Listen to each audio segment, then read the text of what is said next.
Why is guitar tuning so confusing? Well, I'm about to explain it to you.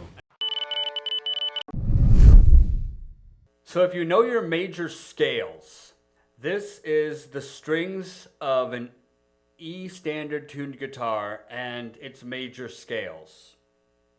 If you don't know how to make a major scale, I have a video that will explain it so you can better understand this. So A is a fourth of the major scale of E. D is the fourth of A. G is the fourth of D. B is the third of G. E is the fourth of B. Every string moves in fourths except for B when you do it in major scale interval mode. Now, if you're doing just semitones, A is 5 of E, D is 5 of A, G is 5 of D, and B is 4 of G, and then E is 5 of B. So again, the B string is knocked back one semitone, just like in the other example with the scales.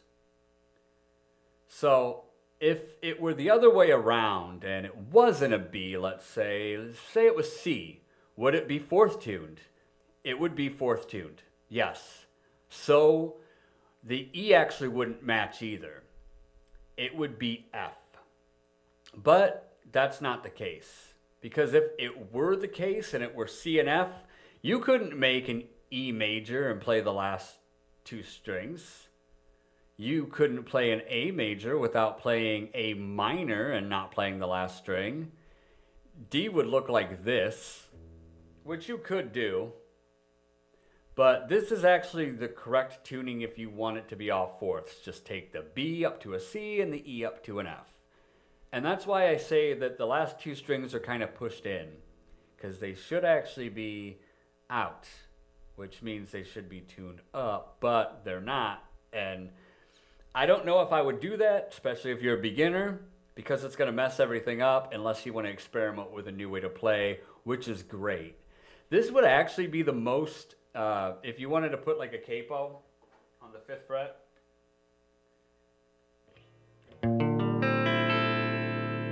Believe it or not,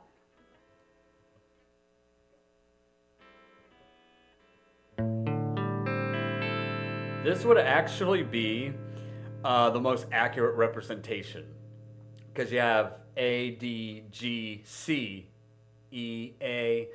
I don't know if I would play it like that personally, but being a guitar player for over 25 years, I'm accustomed to standard tuning. Now when you make an E, now this is E major open. Now what you're going to realize about the guitar is that it's tuned to fourths except for the B string.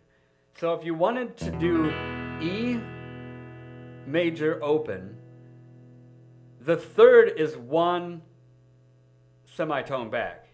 If you wanted to make it an E suspended fourth, you'd take the third and you'd put your fourth finger in front of it.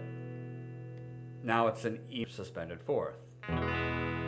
But because it's root, we're assigning E as the root, B is the 5th because it's above it. Well, A is going to be the 4th, but if you knock it back one semitone, now it's the 3rd, and now that's E major. But with like an A chord, or if you wanted to do it down here at the 7th fret like I have it, that's D major, you don't have to go one semitone back. You don't have to take it back one fret because the B string's tuned to a 3rd instead of a 4th. That's why that chord formation is straight up and down, and open E, you have to knock it back one fret to get the 3rd. So you have string pairings, E and A. They go together. E's the 5th of A. G and D and G. They go together because D D is the fifth of G. B and E. A B and E. What is that, bacon and eggs? They go together because B is the fifth of E. So you have the string pairing of E to G, everything lines up great there. But when you get to B and E, you get that temperament seam because the guitar is tuned very temperamentally. This is a seam that actually messes everything up. And I've done some calculations to try to figure out, is it G that messes everything up or is it B that messes everything up? To be honest with you, it's neither one. They fit together pretty well, but there's that seam that causes it to be a third on the B instead of a fourth. And the reason it's tuned like this, there's actually a very good reason it's tuned like this. For one, it creates 2 octaves. For 2, it stops diagonal sweeping. Now, if you look at this, A to E is 5 semitones, A to D is 5, D to G is 5, G to B is 4, B to E is 5. The reason that this is because if you tuned the B string to C, you'd actually get 25 notes. But since B is 3 instead of 4, you're getting 24 notes. That's 24 semitones for 2 octaves. There's 12 notes in an octave. You need 2 octaves, that's 24. So that 4 actually saves you from having 25. And it throws everything into what's right about the guitar and how you can make chords more easily. And I'm about to show you what I'm talking about, and you're going to be like, say, what is that? So this is diagonal sweeping, where if you go diagonally, all of the notes repeat alternatingly. But if you did that, a G major chord is going to look like this.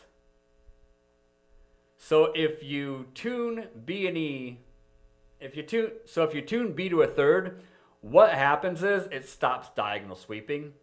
And not only can you now make your G major chord like this instead of this, but you can bar it, which is something you're not able to do with diagonal sweeping tuning. Don't forget to like and subscribe this video to support the channel. And in the description, you can check out the book, download the first chapter for free, download all of my slides that I've ever used for any video, and watch all of my YouTube videos in one place.